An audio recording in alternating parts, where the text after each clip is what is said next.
naman yung casting director. Si Mama Lu po talaga yung nag-casting sa I met this young lady years back. Tapos, nakita ko siya. Basta may nagsabi na, magaling yan, hindi lang yan singer, blah, blah, blah, blah. Tapos finally, nagkita kami sa Viva Cafe ba? Yun, tapos sabi ko doon sa handler na, pwede ko ba i-book si Gabresa? Hindi ba siya? Ay, sige po! Tapos kinausap yung director ko. Sabi, pwede naman. Why not? O, diba? Eh, nag-send kami sa kanya ng material. Pasok na kineri niya. Tsaka take one lang sa recording. So, yun. Take one lang, wow. Yeah. TNT eh. TNT, okay. Also, Rachel, ano na lang din, kamusta lang overall yung experience mo at first film, first time seeing yourself on the big screen? How does it feel? Yes? Hindi niya pinapanood. Naiintindihan ko siya eh, habang tumutugtog. Cringe daw. Ang galing mo kaya. Pagkakalin mo. Sabi ko. Hindi ko po alam. Oo, ewan ko. I love acting, I love singing and all. Pero pag sarili mo pala talaga nakikita mo, iba. Iba po talaga. Like, twice ko na napanood yung sarili ko sa screen. Pero, tinatry ko naman po panoorin siya. And I'm so actually, ang galing po ng director, ang galing po ng pagkaka-edit. Pero pag nakikita ko yung sarili ko, umiiyak, kumakanta, parang feeling ko parang, ako ba yan? Napapatanong po ako. And then natatawa sa akin si director. Kasi, pinaparod niya ako, hindi siya nanonood sa screen. Nanonood siya sa akin kasi nakaganon lang ako habang Tapos, ewan ko, parang kinikilig na parang nanginginig. Ewan ko, hindi ko maintindihan. Pero, grabe. Dahil first time ko, syempre, very thankful po ako. And at the same time, grabe, ang ganda po ng nakaka-excite yung yung ganito pa lang pakiramdam. And iba yung feeling kapag talagang ang gagaling din ng mga kasama niyo po sa movie. Very, very, very amazing. Awesome.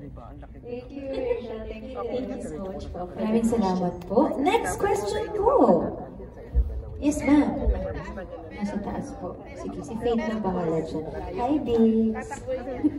Ang pinakamagaling mag-interpret ng panalo ng Miss Queen. Magandang gabi. Ako si Attorney Lisa Puzalan. Kaibigan ni, of course, ni Commissioner Gawin. Kasama namin si Attorney Dot. Gankay ko, of course, from congratulations for a very beautiful My question is on the creative process. So, iba-iba yung characters that you were able to portray. So, for each of the actors, and how were you able to get in the zone in terms of preparing for your respective roles?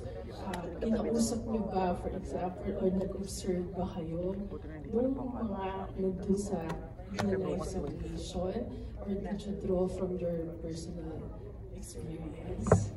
And I guess for Direct Danny, siguro yung question, paano niyo po sila motivate? Kasi especially nabanggit ni Rachel na first time niya to act and nag-take on siya sa pagdating sa pagkanta. So that's a real challenge. Thank you. Thank you so much for the question, ma'am. Who would like to answer first? Paano po kayo humugot? Commonly for actors, there are different po na pamamaraan kung paano humugod. You can do character, you can do humugod sa totoong buhay, and then you transpose it to character. For certain actors, it may be different or it may be different from the demand of the scene. Commonly for me, lagi po ako humuhugod sa totoong pangyayari ng buhay. For others, let's ask siguro first, hindi po, yung iyak ko, Derek, pinaiyak mo ako ng Sargo doon. Yung guest role ka na nga lang, pero Sargong luha yung requirement.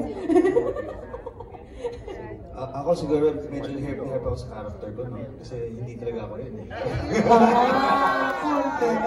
Yan malinaw po Nag-enjoy ako. Gusto ko talaga yung mga ganun, mga... Kasi may ito sa mo. May lumakas. Nagulat po ako. Ako naman po, dun sa role ko, dahil first time ko, kinabahan po kasi first time ko pala, tapos ganun kagad yung role ko. Iyak agad, like, bahang iyak po talaga. Oo, from 7 in the morning. First day shoot pa po, grabe, ilang take po yung song, ilang take din yung iyak. As in, like, sabi ko, ganito pala, no? Kailangan hindi ka tumigil umiyak kasi pag tumigil ka, kumbaga parang yung emotions mo, mas mawawala. So, ganun, siguro nakailang balde po ako ng tubig nun, I think, that time. Kasi kailangan ko talaga umiyak para andun ma-maintain pa rin yung emotions. And I think the role is very challenging for me, but very exciting at the same time. So, yun. Yun po yung aking kasagutan. Let's ask the revelation of this film, Salome. Singer siya dito eh.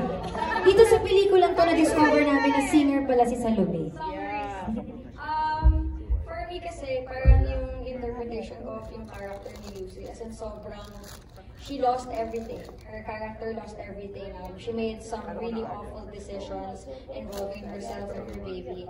And ako personally, I've been at rock bottom before.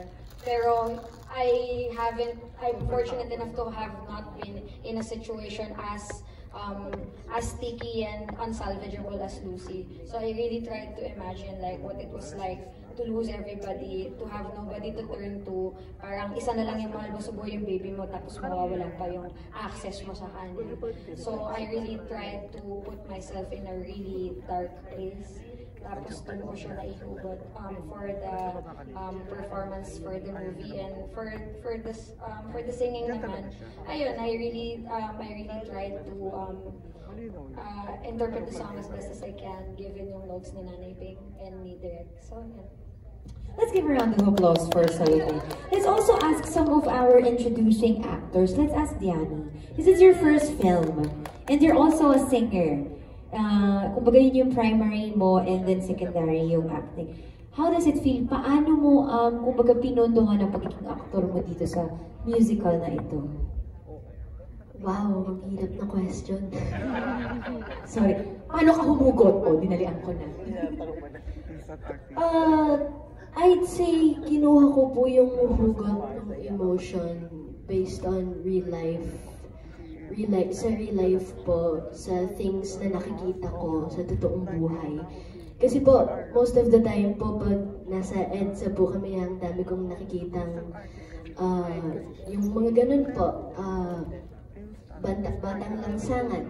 So, ini-imagine ko po na ako po sila at tinalagay ko po yung sarili ko in their shoes. So, by that po, nabibigay ko po yung tamang emotion. And at such young age na grabe na yung empathy ni Johnny, it's really, really commendable. Palakpakan naman po natin si Johnny. Okay. Eto, I want to ask Miss Cecil, kasi when we were shooting the scene with her, talagang, hello, sorry Miss Cecil, kasi naalala ka talaga kita bilang Toti Marie. Oo. Talagang yun yung, alam niyo yun, mother mo. Yun talaga yung maulit-ulit ko sinasabi. Pero nung nakita ko kung paano siya bilang aktor, umanga din ako kay Ma'am Cecil. Pwede mo bang paki-explain niyo yung na-witness ko nung shoot? Tips to senior, technically senior na. Which one? Which one? Yung witness? Lagi siya humuhugot eh. Yung behind the scene o yung hugot scene? Yung hugot scene. Doon tayo sa malalim. Honestly, I want to make it fast, short, okay, concise. Bago ako nag-shoot, may pinanggalingan ako, and that's so personal, okay? It's something about my personal feeling, emotion, okay? And then, it so happened then, yung role ko doon sa story, honestly, it's really me. Why? Yes, because in the past and even now, lagi akong nagtatanggol sa mga taong nakaapi. So yun talaga ako. And then, once na kahit yung taong to, sobrang ginawa ko ng kasalanan. Pero, nakita ko sa kanya yung heart niya, yung sincerity ba, yung talagang nagsisisi siya na kasalanan niya. Doon naman nakakaramdam naman ako ng awa. Kaya nung habang sinushoot yun, galit na galit ako kasi ramdam na ramdam ko yung ginawa niya sa amin. And then, at the same time, nung nagmamakaawa na siya, nakita ko talagang parang totoo na siya. Hindi na siya movie na. Parang totoong nangyayari. Tapos, ayun, naiiyak ako. Sabi ko, habang sinushoot, iyak ba ako? Hindi eh, ito yung ako, nakakaiyak. Salbahe siya, pero nagsisisi. So yun yung wala lang. And it translated well naman po sa eyes niyo. Actually, na-witness ko yun. Oo. Maraming salamat po. And thank you so much. Ang saya ko kasi nakatrabaho ko sa Mundo TV. Thank you, thank you. Nakailang beses kasi ako nanood ng nila. Okay. May question po, ma'am? Yung question, okay. Miss Faith, can you please give him a mic?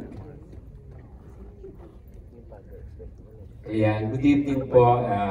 Bago ang lahat, congratulations po sa inyo lahat ng casting. Ayan. So anyway, ako po si Tito Lino Malyari, aka Tito Buying ng Wata-Wata Today with Tito Buying under Euro TV Philippines. Actually, naging guest ko na si Miss Rochelle sa ating show. So anyway, ito yung tanong ko. Kasi nung mapanood namin ng napakagandang film na to, naalala ko yung way back na talagang puro musical film tayo noon. So many years, ngayon lang ulit tayo nakapanood ng ganitong klaseng film. So, ang tanong ko po is, noong po bang nagkaroon po kayo ng mga casting dito, kayo po ba ay nagpa-audition? Kasi, kailangan din po natin ng audition sa bawat casting para malaman po natin kung anong role ang nababagay do katulad ng mga kanilang ginawa dito. Nagpagkaroon po ba kayo ng casting? Nagkaroon po ba kayo ng audition? At nagkaroon po ba kayo ng workshop para naman po magampanan po nila na katulad po na napakagaling na pagkakaganap po nila kanina dito sa napanood po nating napakagandang film na to. Nick?